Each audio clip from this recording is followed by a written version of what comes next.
So I received another great question regarding the ICE deportation video. And the question was, when the beast system is rolled out, where in the world are we going to be safe? Because every nation is going to be affected by the beast system.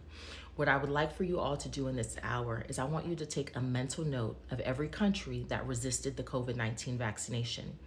A few of those countries were Zambia, Tanzania, Haiti, and a lot of the sub-Saharan African nations, they resisted the vaccine.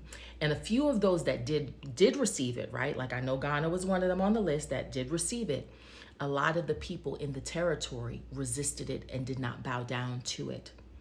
Now, this is no hit to those of you that did take it, but I'm letting you know the COVID-19 vaccination was the precursor, the prerequisite to the beast system. They wanted to see how many of you guys they could line up to manipulate control with the ultimate agenda to steal, kill, and destroy. And there's no negotiating about that. That vaccine had an agenda, and it didn't do what it was fully sent to do. And we give God all the glory for that. So start taking mental note of those nations. And there were, more nations outside of Africa. I just know that that is the region I'm called to.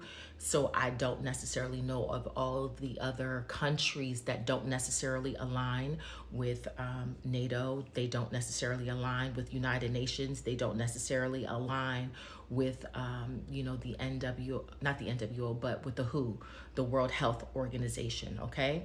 So there are some other nations out there that are not fully aligning with these agendas, and you need to take mental note of those. But ultimately, the Lord is going to give us strategy and instructions and tell us exactly where we need to go at the appointed time. But even in that, start to become more aware of who's aligning with who's shaking whose hand, who is friends with who, and walk in wisdom as you make those observations, okay?